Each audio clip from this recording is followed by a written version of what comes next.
Um assunto bastante quente na mídia e nas redes sociais 3 meses atrás foi o lançamento do novo livro de Natália Pasternak e Carlos Orsi, chamado Que Bobagem, que é sobre pseudociências que, como diz o livro, incluem astrologia, homeopatia, acupuntura e medicina tradicional chinesa, curas naturais, curas energéticas, modismos de dieta, psicanálise e psicomodismos, paranormalidade, discos voadores, pseudoarqueologia, antropofosia, poder quântico. É, Natália Pasternak é microbióloga, trabalha com divulgação científica e ficou bastante famosa durante a pandemia quando ela combateu o negacionismo vindo de a extrema direita. E o Carlos Orsi, que é um pouco menos conhecido, é o marido dela e é um jornalista especializado em literatura de ficção científica e ambos colaboram com o Instituto Questão de Ciência. Acho que vocês já conhecem a treta, mas para os que não conhecem, vou resumir.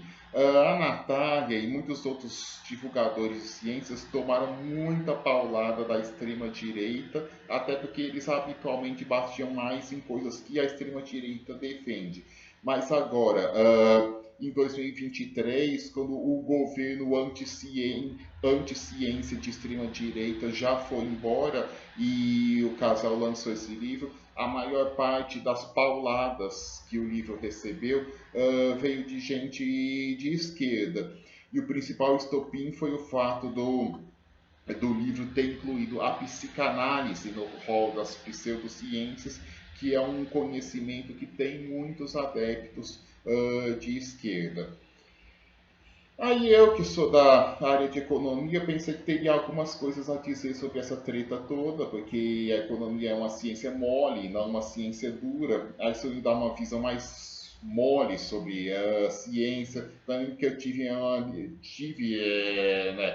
no mestrado a disciplina de metodologia, tive contato com a literatura, que discute o que é ciência, o que não é ciência, e porque assim, mesmo eu fazendo parte de uma ciência social, sim, economia é uma ciência social, eu não quis ser um analfabeto em ciências duras, esquecendo tudo aquilo que eu estudei para fazer vestibular depois que eu já fiz o vestibular. Aí eu gosto de acompanhar divulgadores científicos, já li livro do Carl Sagan e do Dawkins, eu vi a série Cosmos do Neil deGrasse Tyson e eu vejo os vídeos do Pirula, do Átila, do canal Nerdologia, do canal Meteoro, e eu já tinha lido também um outro livro da Natália Pasternak antes desse aí, além de eu ler habitualmente as colunas dela no jornal O Globo.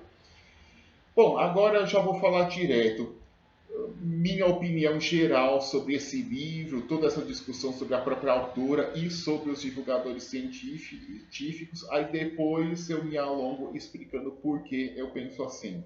Bom, é o seguinte. Eu considero que há muitas críticas pertinentes a serem feitas a esse livro, principalmente vindas de psicanalistas e, e, é, e, e outras pessoas que têm maior conhecimento sobre a filosofia da ciência. Muitas vezes, realmente se verifica que muitas vezes divulgadores científicos tratam método científico como se fosse algo que desce em árvore, que fosse algo que vem da natureza e não algo criado por seres humanos, que mudou muito ao longo da história, que passou por Francis Bacon, depois Karl Popper, depois houve as contribuições do Kuhn, do Lakatos, e muitas vezes quem trabalha com comunicação de ciência acaba tendo pouca interação com filosofia e com ciências sociais, tem uma visão utópica de que ciência pode ser blindada de política. Mas, por outro lado, estou vendo gente não não assim grandes acadêmicos ou políticos importantes, mas pessoas que têm uma quantidade aí de seguidores em rede social, comentaristas de rede social, usando possíveis críticas a este livro, ao casal de autores e aos divulgadores de ciências em geral, como uma mera escada para simplesmente proteger as crendices de estimação dessas pessoas. É, assim, essas pessoas não querem, não estão agindo para melhorar o trabalho de divulgação científica e não para desqualificar, e sim para desqualificar o trabalho de divulgação científica, porque parece que eles ainda querem preservar a aceitação social de algumas crendices que eles defendem. Por isso, assim, é importante separar o joio do trigo nas críticas a Natália Pasternak, ao Carlos Orsi, aos outros divulgadores. E confesso, eu usei essa expressão separar o joio do trigo, mas até pouco tempo atrás eu nem sabia que porra é essa de joio, mas eu sei que existe a expressão de separar o joio do trigo, que é separar o que é bom do que é ruim. E até fazer uma analogia com a economia, que é a minha área. Quem acompanha meu canal sabe que eu faço muitas críticas à abordagem mainstream. Mas eu defendo bastante o trabalho de quem, embora critique a abordagem mainstream, é, faz também pesquisa acadêmica rigorosa, escreve, publica em revistas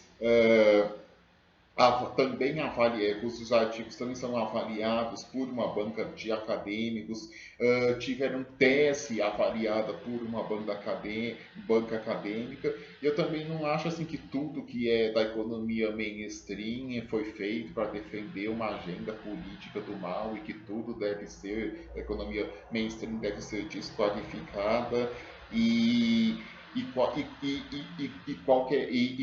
crítica tirada do cu é válida. Não, isso eu não defendo. É, assim, por isso eu acho que devemos sim fazer as críticas aos divulgadores de ciências, mostrar as limitações, mas não defender que vire um vale tudo, que assim que se a divulgação científica tem alguns defeitos, tudo que eles criticam vale. E como eu acho que o mau uso da crítica aos divulgadores pode até ser pior do que podem causar danos à sociedade até piores do que os próprios defeitos dos divulgadores, eu vou fazer nesse vídeo eu vou falar primeiro dos problemas das críticas a esses divulgadores de ciências, aí depois eu falo dos defeitos dos divulgadores de ciências. Bom, nós conhecemos no Brasil os danos causados nos últimos 10 anos por uma extrema-direita cujo inimigo é não apenas o comunismo, a social-democracia e o desenvolvimentismo, mas o grande inimigo é o iluminismo.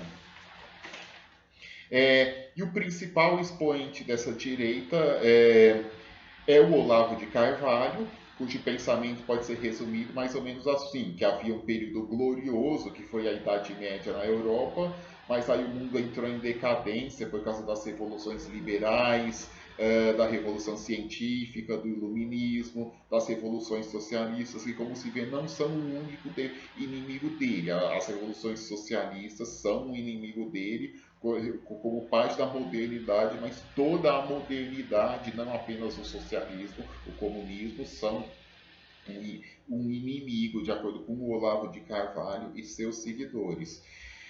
O Olavo de Carvalho é um perennialista, que é um pensamento que considera que a humanidade tem valores perenes presentes nas religiões tradicionais, mas que a sociedade moderna sumiu com tudo isso.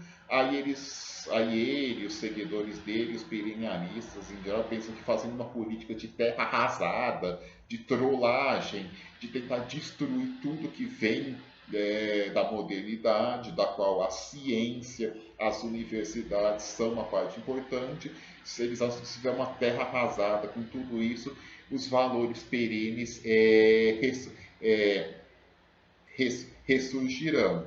Aí por isso o ataque à ciência não é só o ataque feito à ciência não é só uma ou outra coisa que entra em choque com religião ou com o interesse de alguma empresa que apoia políticos de direita, mas é uma estratégia de atacar geral a ciência. Ele queria, na verdade, ele quer voltar um tempo em que as principais autoridades do conhecimento eram as igrejas e não as universidades. E aí é doloroso até pensar que no Brasil, até um ano atrás, o Brasil tinha um presidente cujo mentor intelectual dele pensava essas coisas aí. E eu já conheci esse elemento quando ele era colunista da Época e da Globo, mas ele ficou famoso nas redes sociais, principalmente depois que ele fez o vídeo assim. Bom, agora eu imitando o Olavo de Carvalho. A Pepsi Cola está usando células de fetos abortados como adoçante no refrigerante. Alguém denunciou isso, isso foi para uma agência do governo e o governo acha isso normal. Então, se você toma Pepsi Cola, você é um abortista terceirizado. Terminando aí a imitação, agora perguntando por que ele atacaria uma empresa com propósitos lucrativos como a Pepsi?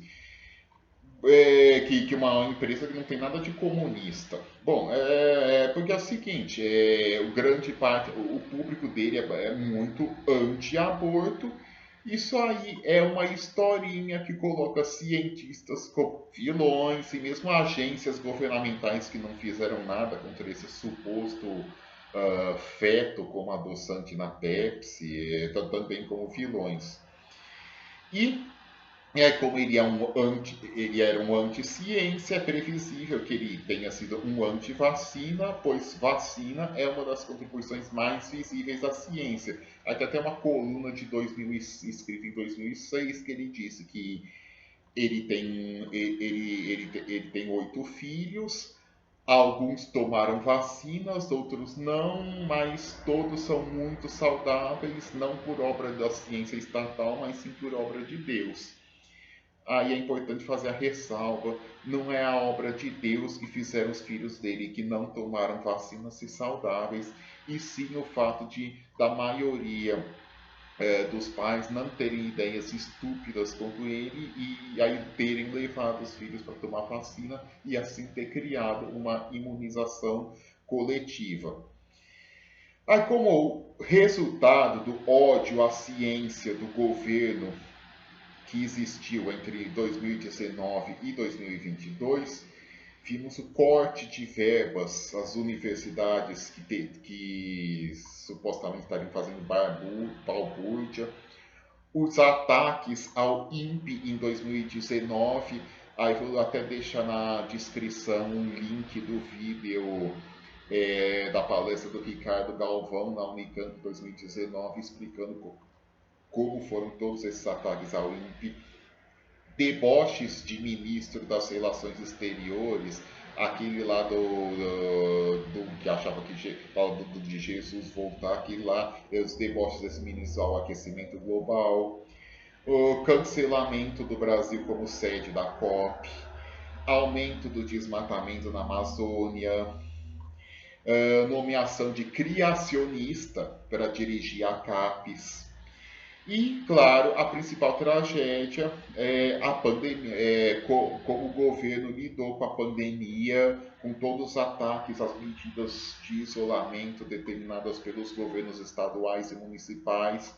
Aquela frase aí de que o coronavírus não ia fazer nada assim de grave no Brasil, porque o brasileiro nada no esgoto e não acontece nada, sendo que não é verdade. Há muitas doenças no Brasil decorrentes de falta de saneamento básico.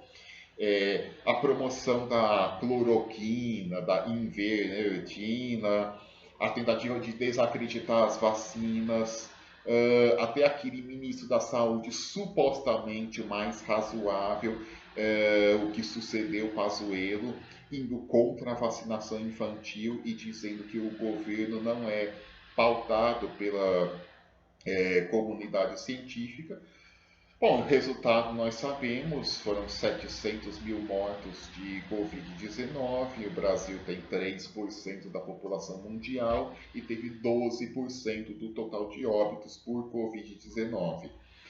E foi inédito no Brasil um governo hostil à ciência, porque mesmo a ditadura militar perseguiu cientistas, teve cientista preso, exilado, mas perseguiu cientistas porque eles eram contra o regime e não porque simplesmente porque eram cientistas. Tanto na ditadura militar até houve expansão da pós-graduação no Brasil, houve campanhas de vacinação. E o dano não foi o dano não foi causado só por aquele governo que tinha essa visão. Como eu disse, essa extrema-direita anti-ciência já causa danos no Brasil não há 5 anos, mas há 10 anos, por construir um conjunto de pessoas que acreditam aí em todas essas groselhas dele. E pior, esse governo acabou porque teve votos de, porque teve votos de só um pouquinho menos da metade dos votos válidos, mas essa visão está penetrada em uma parte da população e o dano potencial pode continuar. E um exemplo disso é o seguinte: até 20 anos atrás, o Brasil nunca teve qualquer movimento anti-vacinas relevante, mas agora estamos vendo uma queda recente nas taxas de vacinação infantil. Há outros motivos, como corte de verbas ao SUS, por causa de dificuldade de acesso às vacinas, mas como a queda está presente em todas as classes sociais, inclusive nas mais altas, é sinal de que o movimento anti-vacina explica uma parte dessa queda da taxa de cobertura vacinal. E aí é o seguinte: como está tão fresca na nossa cabeça a lembrança dos danos causados por uma extrema-direita hostil ao iluminismo, ninguém merece ver agora uma esquerda hostil ao iluminismo. Houve críticas pertinentes ao livro, como eu disse, das quais eu vou falar depois, mas muita coisa que se viu, não de grandes acadêmicos, grandes políticos, mas gente conhecida em alguns nichos, com um punhado de seguidores nas redes, comentaristas de vídeos no YouTube, o que pode ser visto até mesmo nos próprios comentários do vídeo, da entrevista da Natália Pasternak ao Meteoro, uma postura que vejo como defesa da ciência lanche da Subway, em que se escolhe o que vem da defesa da ciência que é mais agradável e descarta e rejeita o que não é mais agradável. Aí assim é muito pertinente criticar esse livro ao ter colocado psicanálise e acupuntura, da qual vou falar depois, no mesmo patamar de outras. Mas o que se viu também foi gente que gosta das pseudociências em geral, que gosta de astrologia, de homeopatia. E aí muitas vezes vemos reclamação de que esses divulgadores, por serem das ciências duras, teriam conhecimentos muito limitados em filosofia da ciência, em sociologia do conhecimento, e assim teria uma visão muito simplista da ciência, uma visão muito autoritária sobre ciência. Eles seriam positivistas ou cientificistas, o que para eles isso seria um xingamento. E assim, as acusações chegam a ser até mesmo de eurocentrismo, de racismo. Mas assim, o engraçado é que toda essa cobrança por uma visão. Eles falam que a visão desses divulgadores de ciência é muito simplista, mas toda essa cobrança por uma visão supostamente mais sofisticada de ciência nunca aparece quando os divulgadores de ciência estão batendo em coisas que a extrema-direita defende, como o criacionismo e o negacionismo do aquecimento global. Porque aí, quando os divulgadores de ciência estão batendo em criacionismo e negacionismo do aquecimento global, aí é só aplauso. Claro, do público todo que não se identifica com essas visões de direita. Mas aí, quando os divulgadores de ciência dão porrada em coisas que a esquerda New Age gosta, aparecem todos esses questionamentos que, como eu disse, alguns deles podem até ser justos, mas como eu disse, estranhamente só aparecem quando os divulgadores de ciência estão batendo em algumas coisas e não em outras. E aí, como eu disse, o divulgadores de ciência também batem em coisas que a extrema-direita gosta, como o criacionismo e o negacionismo do aquecimento global. Aí podem perguntar, e no caso dos movimentos anti-vacina e dos defensores da cloroquina como tratamento precoce à Covid-19? Bom, também são coisas que, no contexto brasileiro, a extrema-direita gosta e por isso os divulgadores científicos não são criticados pela esquerda, mesmo pela esquerda New Age, quando estão batendo nisso aí. Mas é importante lembrar que que assim, tanto no Brasil quanto nos Estados Unidos, o movimento anti-vacina está mais associado a uma direita religiosa, mas não é assim no mundo inteiro. Na Europa existe um monte de gente que é anti-vacina, não por causa de religião, mas por acreditar na falácia de que tudo que é natural é melhor do que o que é industrializado e que por isso pegar a doença seria uma forma mais saudável de imunização. Aí esse público aí não é necessariamente de direita. E quanto à cloroquina, realmente a partir de 2020, a partir de abril de 2020, ficou muito associada ao Bolsonaro. Mas antes disso, já apareceu um jornalista que costuma dar entrevistas sobre política fiscal num famoso jornal virtual de esquerda. Esse jornalista aí também apareceu defendendo a cloroquina como tratamento precoce ao Covid-19, isso lá por março de 2020.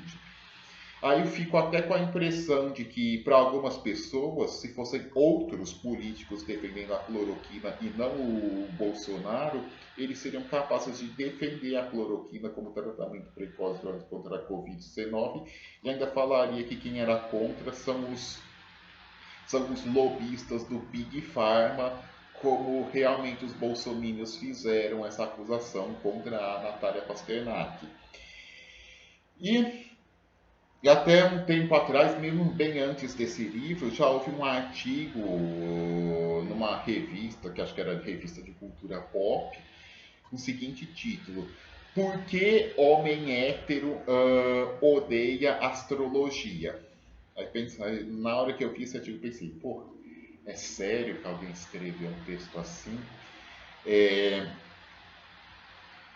é, Independente de alguém querer criar a astrologia como um símbolo contra a opressão de gênero,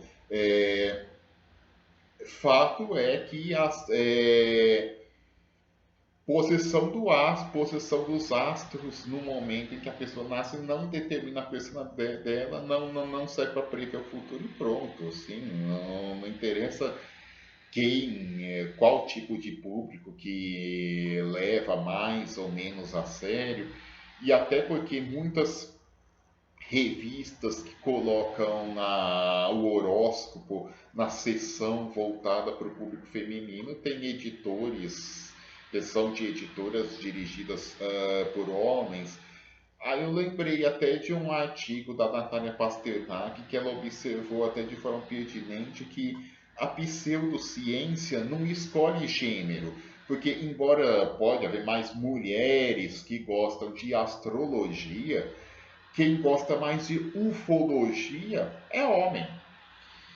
E ufologia seria um pouco mais séria do que a astrologia? Não. É, até porque não acho problema assim acreditar. Assim, realmente, se existe ou não vida inteligente fora do planeta Terra, é uma dúvida que nem mesmo a ciência sabe se sim ou se não, se é mais provável que sim ou se não. É, e nem estou negando assim, a possibilidade de alguma vida inteligente fora da Terra ter uma tecnologia para fazer uma viagem com tão longa distância. Mas assim, o que é ridículo pensar no que grande parte dos ufólogos acreditam é que seria possível haver uma conspiração de todos os observadores do espaço, todos os astrônomos, todas as forças aéreas para acobertar a visita de naves extraterrestres ao planeta Terra. Ou seja, o problema não é acreditar que uma vida inteligente pode ter uma tecnologia para fazer a viagem, mas sim que essas visitas realmente estejam acontecendo. Aí, isso sim é mais ou menos acreditar que posição do astro no céu determina a personalidade das pessoas. E até algumas pessoas de esquerda, como eu, por exemplo, às vezes se refere ao Olavo de Carvalho como o astrólogo. Aí algumas pessoas podem me perguntar: é para alfinetar? O objetivo é dar uma alfinetada no astrólogo? Aí eu respondo: não.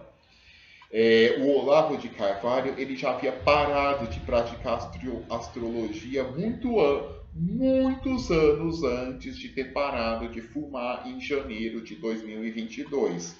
É, algumas pessoas podem perguntar: será que a motivação dos esquerdistas que chamam o Olavo de Carvalho de o astrólogo é dar alfinetada em pessoas do próprio campo ideológico? A minha resposta é sim. É isso mesmo. Isso é belo e moral. E como eu já falei muito mal de Olavo de Carvalho e de astrologia até aqui, é preciso ser honesto em uma coisa. O Olavo de Carvalho já causou muitos danos ao Brasil, mas os danos dele nada tem a ver com astrologia, porque realmente quando ele passou a ser uma pessoa pública, ele já não praticava mais a astrologia. Aí alguns diriam assim, que a astrologia não mata ninguém. Mas aí eu respondo, ok, mas explicar que a astrologia é pseudociência também não mata ninguém. Ninguém tá, esse livro não está propondo rastrear e executar quem defende a astrologia. Está apenas achando que pessoas que foram expostas à astrologia e nunca foram expostas à explicação de que a astrologia não tem fundamento no ponto de vista científico, têm o direito de saber. E aí, o mesmo vale para a homeopatia. Eu, por exemplo, que sou um leigo em medicina, eu tenho o direito de saber que a homeopatia não tem fundamento científico, que não era sempre que eu soube disso. As pessoas têm o direito de saber que a homeopatia, os remédios da homeopatia são feitos basicamente de açúcar. Eu lembro que nos anos 90, quando eu era adolescente, muita gente não sabia disso, essa informação não existia. Muita gente realmente pensava que existiam duas modalidades de medicina, a homeopatia e a alopatia. Aí hoje, com o trabalho de divulgação científica, já podemos saber do que aquilo que era chamado de alopatia pode ser chamado simplesmente de medicina.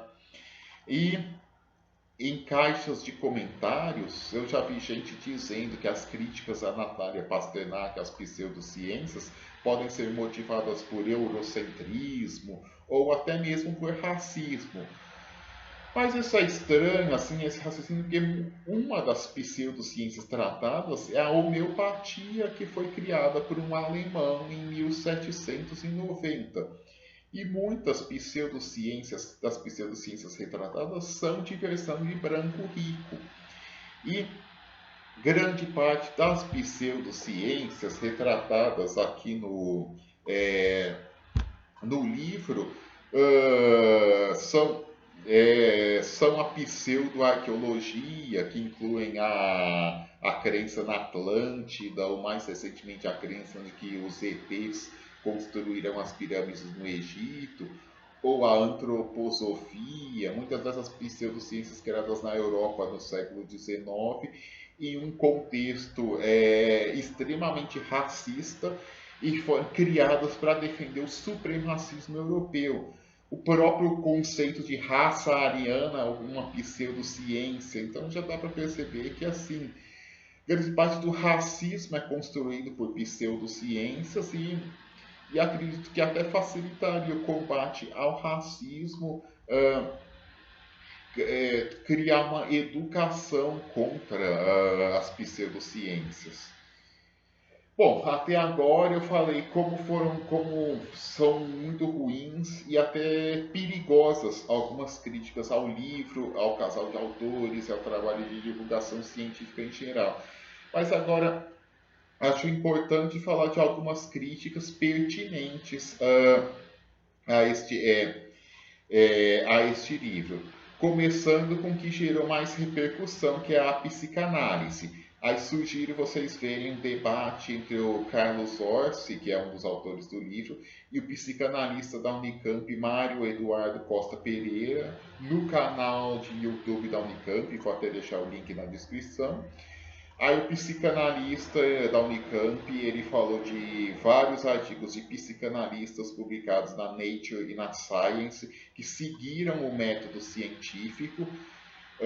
Aí o Orsi respondeu que esses artigos não se tratam de psicanálise, mas de temas que surgiram da psicanálise.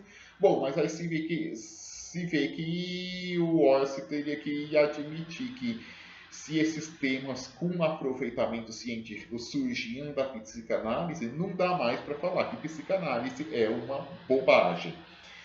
E havia alguns ídolos do Christian Dunker, que ele defende que as mesmas exigências feitas pelas ciências duras que a psicanálise não atende, outras psicoterapias também têm dificuldades de atender. E esse psicanalista, o Christian Dunker, não é hostil ao trabalho de divulgação científica em geral, ele não se enquadra nesses aí que o da esquerda New Age que eu falei na primeira parte do vídeo. Ele reconhece a importância do trabalho da Natália Pasternak na área de saúde, só que ele explicou muito bem que não dá para colocar a psicanálise no mesmo patamar de astrologia, cloroquina, negacionismo da vacina e pós-modernismo. Que até num vídeo já do Christian Dunker, não um mais atual respondendo a um livro, mas um de 2021 respondendo já a alguns artigos publicados no site do Instituto Questão da Ciência, que os artigos que relacionariam psicanálise com pós-modernismo, porque provavelmente os autores desses artigos pensam assim, bom, se geralmente quem bate em ciência é a turma da extrema-direita, mas tem uma turma da esquerda que também bate em ciência, que é pós-moderna, e que como a psicanálise é contra a ciência, seria contra a ciência, e muita gente de esquerda gosta de psicanálise, então quem gosta de psicanálise seria pós-moderno. Aí o Christian Dunker esclareceu que não, que os psicanalistas não eram pós-modernos, aí os autores mais relacionados aos pós-modernos, que são Derrida, o Foucault e o Deleuze, eles não eram psicanalistas. E, e ele também ainda mencionou um desses artigos no Instituto Questão de Ciência, dizendo que querendo desqualificar a psicanálise, dizendo que a psicanálise só é levada a sério no Brasil. É uma coisa bem vira-lata, né? Eu penso, e daí? E daí? Qual que é o problema? E se realmente fosse verdade que a psicanálise só é levada ao Brasil? O Brasil é um país, seria um país que não presta assim para achar que tudo que brasileiro gosta teria que ser desqualificado?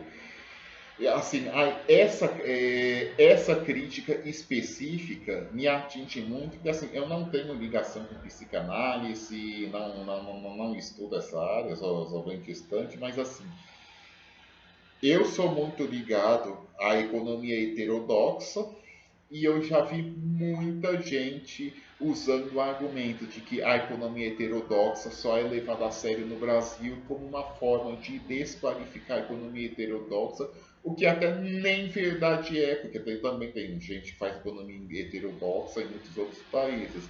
Aí também, eu vi também um vídeo do canal Cortes de YouTube Cortes da Sarjeta, também sobre essa discussão, falando até que não é verdade que a psicanálise só é levada a sério no Brasil.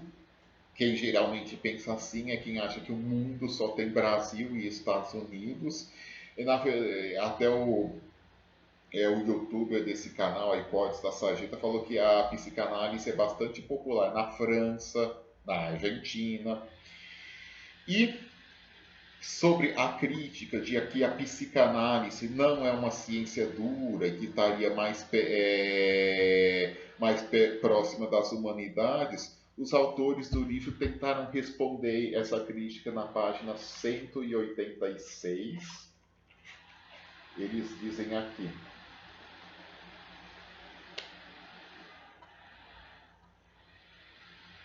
essa suposta desconstrução da crítica científica à psicanálise ainda dá margem à alegação de que, se o método hermenêutico que produz o suposto conhecimento psicanalítico é inválido, então as ciências humanas são impossíveis porque dependeriam do mesmo tipo de abordagem, elucubrações subjetivas baseadas em casos individuais, fatos históricos, por exemplo, para gerar conhecimento. Em outras palavras, se o método pelo qual a psicanálise foi construído não se sustenta, as humanidades, incluindo história, ciência política, linguística, economia, também não. Como instrumento retórico, é equivalente de uma tomada de reféns por terroristas. A psicanálise seria um homem-bomba no prédio das humanas. Se explodir, leva todo mundo junto. A ameaça, embora ainda impressione algumas pessoas, é vazia. Trata-se, como perdão do clichê, de um proverbial tigre de papel. Primeiro, porque as críticas mais contundentes à psicanálise do coração das humanidades, da filosofia, que lida com o problema de demarcação e da validade das diferentes metodologias adotadas pelas ciências da história e põe em xeque, por meio de testemunhas e documentos, a lisura da credibilidade das narrativas canônicas usadas pelos psicanalistas para justificar sua prática. Vou ser sincero, os autores eles reconheceram que as críticas, por tentar cobrar regras de ciências duras por uma ciência que não é dura, essa crítica seria feita depois da publicação do livro. Aí eles simplesmente reconheceram que essa crítica existe, mas sinceramente eles não responderam, não refutaram, não contra-argumentaram bem. E também eles usam muito o argumento de que a psicanálise seria uma ciência, pseudociência, porque não poderia ser comprovada por um teste clínico. Bom, mas aí eu diria assim, que se for assim, a economia também teria que ser chamada de pseudociência, porque a economia também é impossível fazer teste clínico para provar afirmativas de economia. Por exemplo, vamos discutir se a hipótese de que um aumento do gasto público para reativar a demanda e a produção quando a economia tem baixa atividade funciona ou não. Aí, para fazer um teste clínico, teria que pegar assim, um conjunto de países idênticos, dividir um conjunto de países idênticos, onde tudo é igual, tanto população, tanto estrutura econômica, quanto tipo de setor público, como grau de abertura econômica, tudo igual nesses países. Aí, em alguns desses países, aplica a política de fazer a política fiscal expansionista para recuperar a atividade econômica, e no outro grupo não, e comparar os resultados. Bom, esse tipo de teste clínico é impossível na economia, até porque não existe um único país que é idêntico ao outro. É, não dá para isolar variáveis, desligar variáveis, os economistas têm que se virar com os dados que têm para fazer estudos de econometria. Aí, aí até eu vi na minha dissertação artigos sobre política fiscal, uns acham que multiplicador é meio, outros acham que é 2, eles convivem discutindo, não teve um único que refutou o outro e que provou que sua ideia era a verdade definitiva. E o que eu acho assim, que os autores desse livro, fazendo uma analogia com a competição de salto em altura, que o salto em altura coloca a barra, aí o, aí o atleta salta. Aí quanto mais alta a barra, mais difícil o atleta conseguir passar, aí menos atletas conseguem passar quando a barra está muito alta. Aí o que, o que esse livro está fazendo, e que muitos divulgadores de ciências fazem em geral, é colocar a barra de aceitação do o que, a barra de exigências da aceitação de o que é ciência, tão alta que torna-se difícil que pouquíssimas coisas podem passar por essa barra. Aí outro artigo que deve ser, outro capítulo que deve ser criticado nesse livro é o que trata de acupuntura. Eu acho que seria bem pertinente explicar que o funcionamento, que as explicações para o funcionamento da medicina chinesa de muitos séculos atrás não são compatíveis com a medicina moderna, mas ainda assim, fato é que a OMS reconhece que a acupuntura serve para aliviar algumas dores. Também, né? Não dá, se até a OMS reconhece, não dá para falar que toda a acupuntura é chamada de bobagem. E não só com a acupuntura, mas a Natália Pasternak parece ter implicância muito grande com terapias que não curam, mas que servem para aliviar sofrimento. Talvez seja importante explicar que essas terapias, informar que essas terapias não curam, mas ainda assim elas podem ter importância.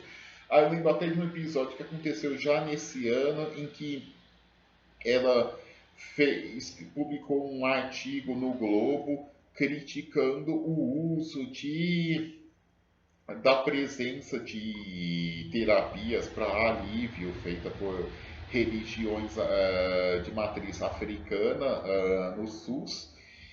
E o artigo foi ilustrado para publicar nas redes sociais por uma foto de pessoas praticando religiões africanas. Acho que o erro foi até mais o editor do que dela. Assim, foi um momento extremamente infeliz de publicar um artigo com uma chamada, com uma foto de praticantes de religião africana com algumas como algo negativo, foi justamente no dia seguinte a um assassinato de um praticante de religiões africanas motivados por intolerância religiosa. Aí assim, colocar psicanálise e acupuntura no mesmo patamar de astrologia, homeopatia, discos voadores, antropofagia, poder quântico, acaba mais escurecendo do que esclarecendo.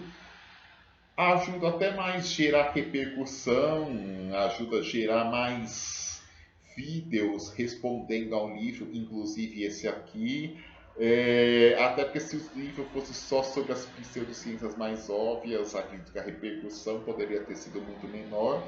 E aí é triste ver que até livros entraram na lógica do clickbait de postagens na rede social. Assim, parece que atualmente até um livro virou algo como uma postagem no Twitter, no Facebook ou no Instagram.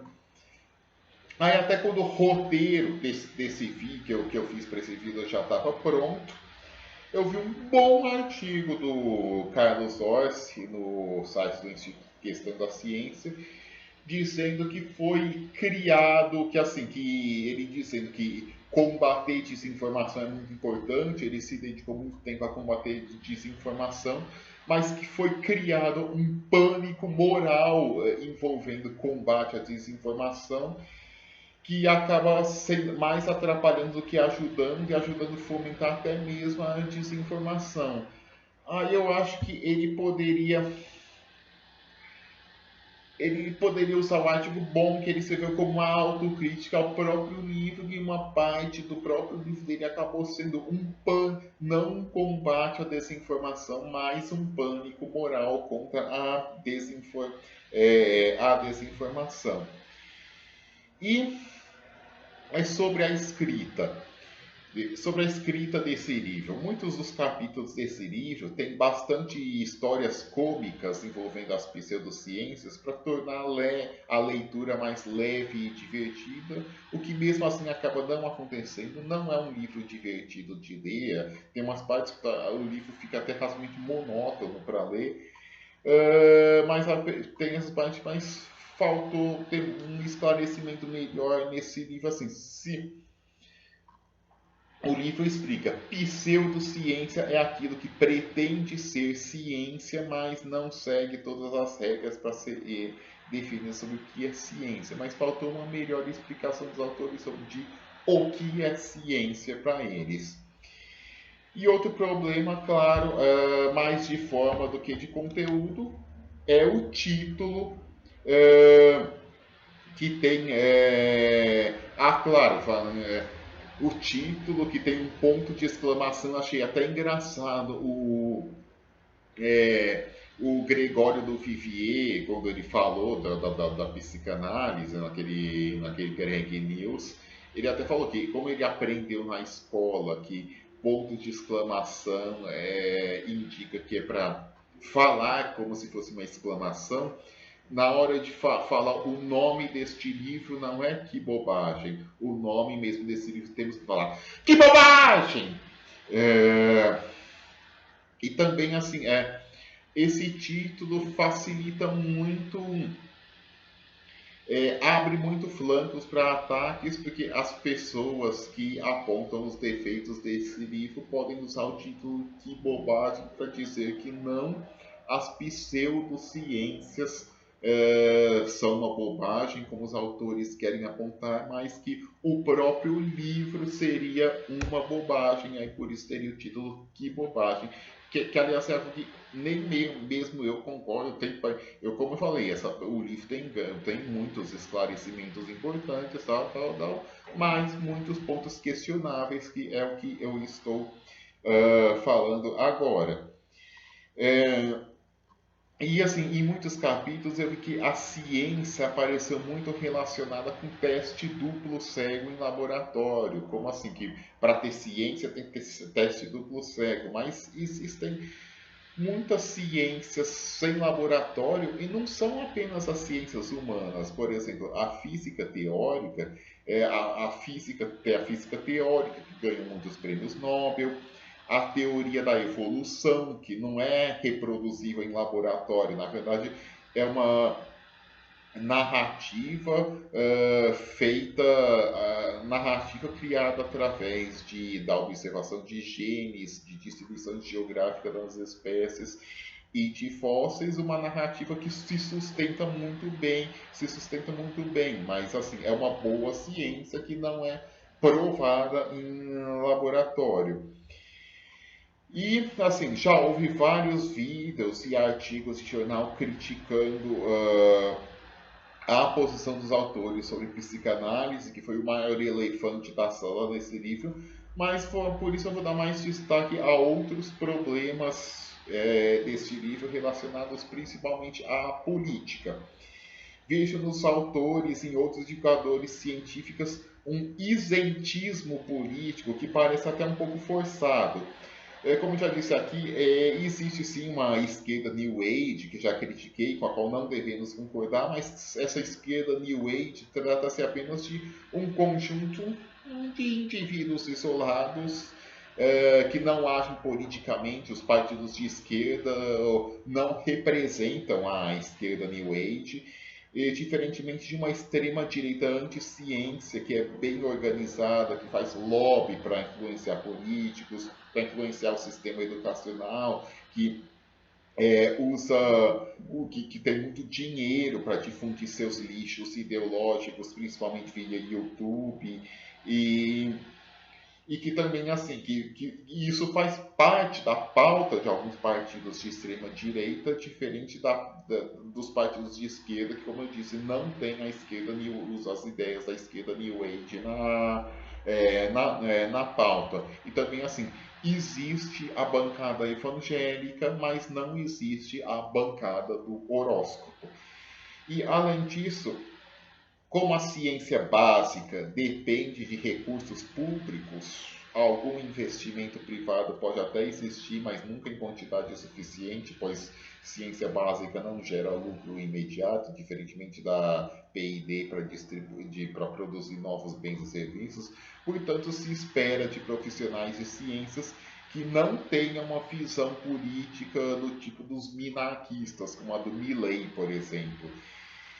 E assim, não estou dizendo, nenhum divulgador de ciências tem realmente que ser militante de esquerda, de fazer campanha para o PT ou para o PSOL. Não é isso que eu estou dizendo. Mas assim, como a visão de ciência se choca com o bolsolavismo e como para os bolsolavistas, quem não concorda em 100% com o Olavo de Carvalho e o Jair Bolsonaro é militante de esquerda, o que para eles é xingamento, para mim não é, mas para eles é o seguinte, por isso eu acho o seguinte, até uma opinião que pode ser feita muito forte, mas é o seguinte, eu acho assim, o divulgador de ciências não tem obrigação de ser realmente um militante de esquerda. É claro, se for melhor ainda, mas assim, se um divulgador de ciências não for chamado de militante de esquerda pelos bolsolavistas, alguma coisa neles, pode ter certeza que alguma coisa neles está faltando. Porque assim, muitos dos divulgadores de ciência até muitas vezes realmente são chamados de militantes de esquerda pelos bolsolavistas. Mas precisa mais. E, e não apenas no livro atual, mas nesse outro livro aqui sobre negacionismos, os autores parecem eu vi neles uma preocupação muito grande em passar uma impressão de equilíbrio entre esquerda e direita na postura anti-ciência. Parece aquele juiz de futebol que acha que tem a obrigação de dar o mesmo número de cartão vermelho igual para os dois times.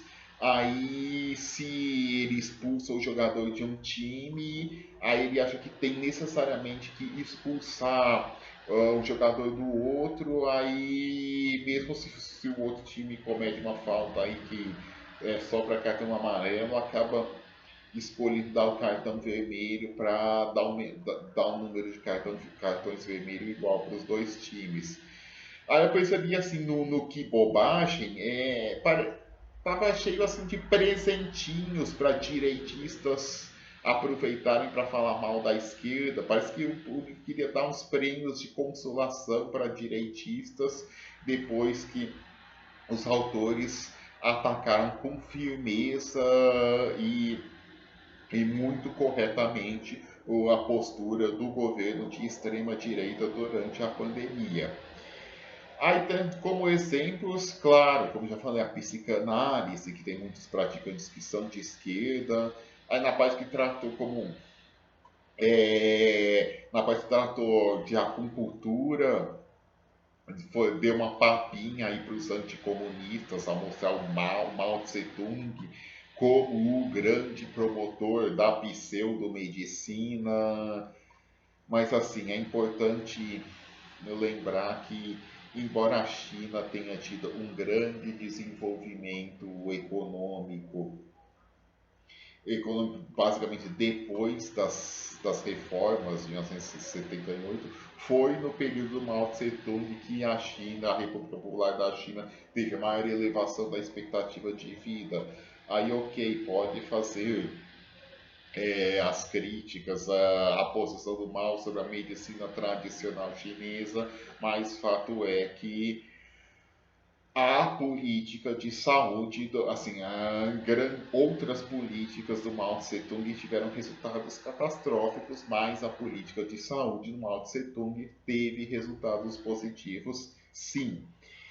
E também outra coisa que eu vejo que a Natália Pasternak adora fazer, não só no livro de bobagem, mas também em artigos em geral, assim, dela, é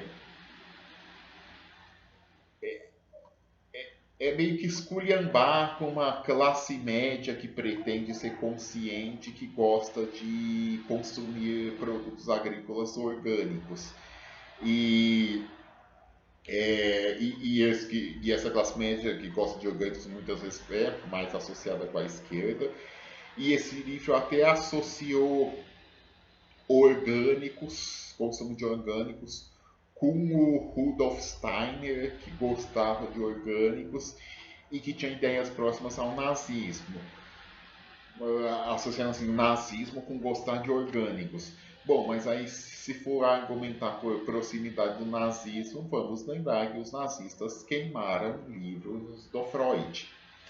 E por falar em Rudolf Steiner, esse livro também falou da escola Waldorf, que foi criada por ele. Eu, sinceramente, eu nem conhecia a escola Waldorf, o que eu conhecia era a salada Waldorf, que é aquela que é feita por com maçã, nozes, aipo e maionese. E aí o livro mencionou o fato da escola Waldorf ter ideias parecidas com aquelas que seriam depois defendidas por Paulo Freire, mesmo que essas semelhanças sejam um quadragésimo da obra do Paulo Freire, a obra do Paulo Freire é muito maior do que isso, mas ao mencionar essa semelhança, alguma pessoa de direita que lê o livro pode falar assim: vocês viram? O Paulo Freire foi influenciado por aquele picareta racista. Bom, o mesmo Paulo Freire que foi odiado por quem odiava a Natália Pasternak. E nesse outro livro, os autores fizeram bem em esclarecer que os transgênicos não fazem mal para o corpo humano, mas assim, um aspecto problemático que os transgênicos, assim, o negacionismo em relação aos transgênicos está mais associado às pessoas de esquerda. Aí eu achei um aspecto até meio problemático, que eles tentam, achei que até que tentou forçar a barra para colocar em patamar semelhante aos negacionismos relacionados à direita, como evolução, teoria da evolução ou aquecimento global. Só que acho que, assim, embora realmente exista desinformação sobre transgênico, não dá para colocar no mesmo patamar com essas outras coisas aí, porque os transgênicos têm realmente algumas questões econômicas mais sérias a serem discutidas. E o último capítulo desse livro aí foi sobre assim, estou falando não do livro mais recente, mas desse aqui que é mais antigo, foi sobre a negação do Holocausto. Aí, assim, foi bem feito, explicou quais são os argumentos dos negacionistas do Holocausto e como todos esses argumentos estão furados. Mas aí, uma vez que os autores se propuseram a dedicar um capítulo a tratar de negacionismos sobre o período do nazismo, achei que fez falta eles terem feito uma menção a outro negacionismo relacionado a esse período, que é o negacionismo de que o nacional, os negros falar sobre os que negam o fato de que o nacionalsocialismo era de extrema direita. Porque assim, sim, eu sei, negar que o Holocausto existiu é algo muito mais ofensivo, é uma atrocidade muito maior do que negar que o nacionalsocialismo tenha sido de extrema direita. O problema é o seguinte, que o negacionismo do Holocausto, embora seja muito mais ofensivo, é defendida por um número muito menor de pessoas, só por um público muito pequeno de extremistas realmente nazistas. É um nicho muito pequeno, pouca gente tem contato. Já o negacionismo do fato de que o nacionalsocialismo era de extrema direita, tem muito mais gente que defende, muito mais dinheiro sendo usado para propagar esse negacionismo.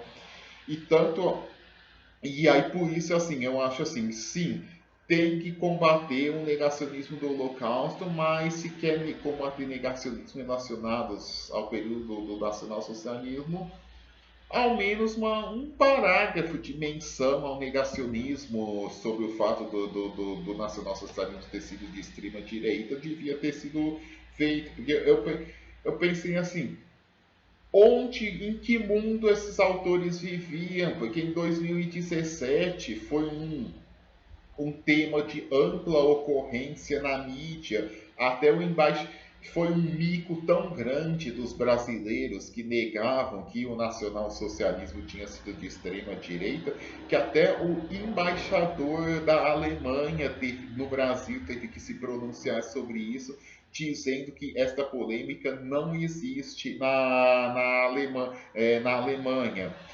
Que assim, embora, como eu disse, o nega, quem nega o Holocausto é só neonazista mesmo. Mas já quem nega que o nacionalsocialismo tenha sido de extrema... Assim, é claro, aí neonazista não nega que o nacionalsocialismo tenha sido de extrema direita, porque eles têm orgulho de ser de extrema direita. Mas assim, aí já quem nega que o nacionalsocialismo tenha sido de extrema direita, aí é bem mais gente que defende, até gente que se diz da direita liberal que defende. Aí assim, eu acho que evita ter fugido dessa discussão, me pareceu assim um medo de entrar em bola dividida. E assim, e por falar em política, relação política e ciência, é importante lembrar que assim, a maior parte dos negacionismos em relação à ciência não vem coisas assim da ciência básica, como a teoria da gravidade ou a fotossíntese, e sim nas partes da ciência onde há mais interação com as políticas públicas, como a área de alimentos, de medicamentos, meio ambiente. E isso apareceu num livro, essa afirmativa que eu fiz apareceu num livro que eu recomendo, que é O Dia em que Voltamos de Marte, da Tatiana Rock, que ela, além de formada em matemática, ela é formada em filosofia e ela tem uma visão de ciência com maior interação com a filosofia e fez uma discussão muito boa entre o papel da ciência na sociedade nesse livro, defendendo a ciência, mas de forma assim um pouco diferente daquela que quem é só das ciências duras faz. E é, devemos rejeitar aqueles que usam o negacionismo para defender determinadas políticas, mas é preciso lembrar que a elaboração de políticas relacionadas a assuntos científicos não é apenas de cientistas. O papel dos cientistas é dizer, se mexer em A, o impacto B será tal. E negar que se mexer em A, o negacionismo de que o fato de que mexer em A vai causar impacto em B é tal, é muito ruim e que deve ser combatido. Mas é importante lembrar que cabe não apenas, assim, o cientista diz que se mexer em A, o impacto em B será tal, mas aí cabe à sociedade como um todo e não apenas decidir o seguinte, qual é o B que é o mais desejável para a sociedade. Aí vou dar um exemplo sobre um agrotóxico. É uma questão da ciência nos mostrar o quão mal faz determinada quantidade de agrotóxico, qual é a quantidade, assim, limite de quantidade de agrotóxico que não, assim, relacionar a quantidade de agrotóxico com o impacto que causa na nossa saúde. Mas assim, e também o impacto do agrotóxico na produção agrícola, que existe um trade-off aí do agrotóxico entre saúde e tamanho da produção agrícola, e cabe à sociedade decidir um balanço entre o preço dos alimentos e a saúde. É uma discussão que é muito mais complexa do que simplesmente falar ser a favor da ciência ou contra a ciência no caso dos agrotóxicos. Assim, vemos que a regulação dos agrotóxicos na Europa é muito mais rígida do que no Brasil. E a decisão tanto da Europa como no Brasil de ter um patamar de permissão sobre agrotóxicos é, existe política e não só ciência. Porque se achasse que só ciência pauta um debate sobre a política dos agrotóxicos, teríamos que afirmar que ou a Europa ou o Brasil está contra a ciência na questão da regulação dos agrotóxicos, porque se achasse que isso era só uma questão de ciência, apenas uma regulação estaria certa, e que se as regulações do Brasil e da Europa são diferentes, uma delas teria que estar necessariamente errada, o que talvez não seja isso.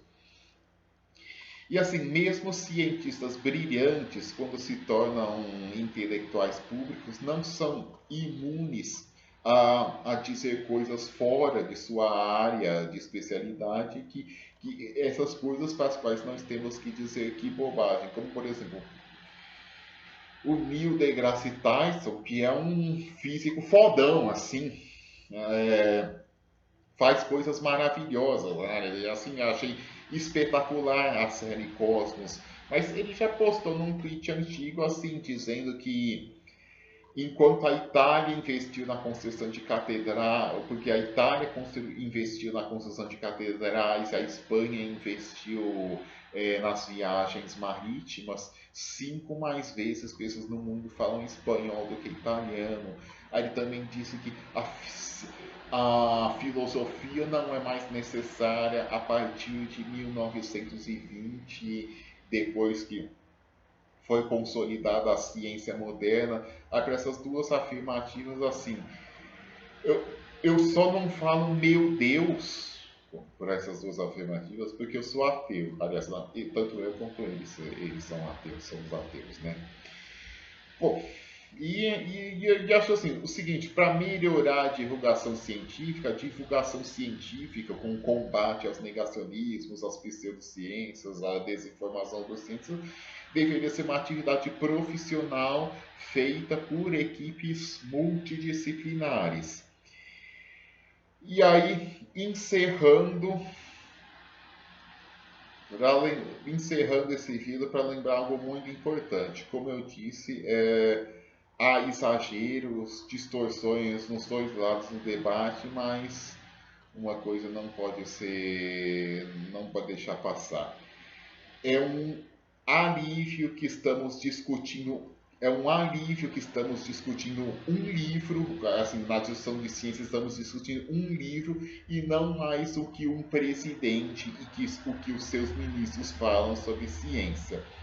Quem faz ciência, inclusive eu, como eu sou um doutorando, é possível dizer que eu sou uma pessoa que eu faço ciência, e devemos agradecer muito ao voto dos muito pobres no ano passado. Porque, com exceção do Rio de Janeiro e de Brasília, que tem uma polarização política um pouco mais complexa do que o resto do Brasil, é o seguinte: se dependesse do voto dos mais ricos, a política da cloroquina para EMA teria continuado até 2026. Se dependesse do voto dos mais ricos, o Brasil continuaria perdendo tempo discutindo por que declarações de presidente e de ministros são são equivocadas do ponto de vista científico. Um presidente, um ministro falaria alguma bobagem sobre ciência, aí a mídia obviamente teria que responder, chamar especialista para colocar aquelas aspas explicando por que eles estão errados. Aí isso acabaria gerando os a favor e os contras nas redes sociais. Aí o Brasil continuaria perdendo tempo nessas discussões inúteis. E agora sim, finalmente o Brasil voltou a discutir políticas públicas. Podemos discordar das políticas públicas propostas por alguns ministros, mas finalmente o Brasil voltou a discutir problemas mais relevantes para o seu futuro, e por isso devemos agradecer o voto dos muito pobres, principalmente no Nordeste. Sim, claro, a gente não se livrou completamente de besteiras sobre ciência. Devemos lembrar que buraco negro não é um termo racista. Claro, isso sim poderemos dizer que bobagem, mas podemos lembrar que apesar dessa bobagem, isto não mais influencia a formulação de políticas públicas. E assim, devemos continuar defendendo a ciência, mas lembrando que nem toda nem toda a defesa da ciência é imune a críticas. A própria ciência se destaca pela autocrítica, e assim, se os próprios cientistas cometem erros, erros em trabalhos científicos, eles podem também estar cometendo alguns erros na forma em que divulgam a ciência. E por isso, assim, erros de cientistas devem ser apontados, e justamente a ciência pode. Uma das grandes vantagens da ciência em relação a outras formas de conhecimento é justamente seu poder de autocrítica, e por isso esperamos ver autocríticas até mesmo na forma em que a ciência combate a desinformação. E assim, devemos apoiar o trabalho dos comunicadores de ciências que combatem a desinformação sobre ciência, mas não vamos ter ilusões. Nunca chegaremos a um dia em que 0% da população leva as ciências a sério, em que assim 100% da população definitivamente rejeita as pseudociências. Nunca chegaremos a um dia em que 0% da população nega algum consenso da comunidade científica. Bom, até mesmo alguns consensos da comunidade científica, a própria comunidade científica reconhece depois que estava errado. Mas de qualquer maneira, não só isso. Muitas vezes, mesmo consensos da comunidade científica que realmente estão certos, eu acredito que gostaria que chegasse, mas nunca chegaremos a um dia em que 100% das pessoas reconhecem que estão certos. E assim, se 10% da população ir contra os consensos da comunidade científica for um motivo for um motivo de angústia para a gente, nós nunca seremos pessoas felizes. Nós devemos combater pseudociências e negacionismos, mas aprender a conviver com o fato de que sempre algumas pessoas vão acreditar. Que nunca chegaremos aos 100% que rejeita. E que o mais importante é evitar que, não é que exista 0% de negacionistas, e sim que evitar que negacionistas alcancem cargos importantes na área de educação, de ciência, de meio ambiente. E claro, Combater a desinformação é uma atividade muito importante, mas além de combater a desinformação, a defesa da ciência passa por outras questões, como a discussão sobre como deve ser financiada a ciência, quantos de recursos devem ser utilizados para financiar a ciência, quem deve fazer ciência, se a universidade ou outros institutos, qual qual deve ser o valor para a bolsa de mestrando e doutorando, se devemos reajustar. Lembrando que bolsa de doutorado não é uma ajuda para estudante, sim é salário para trabalhador, porque pesquisa é trabalho. Devemos questionar também, devemos entrar em outras questões, se doutorando, se pesquisa deve ser feita só por mestrando, doutorando, professor ou ter outros profissionais de pesquisas, quais devem ser os tipos de incentivos para a ciência. Como se vê, é uma gama muito grande aí de assuntos para ser discutidos na hora da defesa da ciência. Mas é claro, combate à desinformação é um dos componentes muito importantes, deve ser feito, deve ser apoiado, mas nunca sem deixar de apontar críticas. E aí, quem gostou do vídeo, eu gostaria aí que deixasse um like e que ajudasse a divulgar.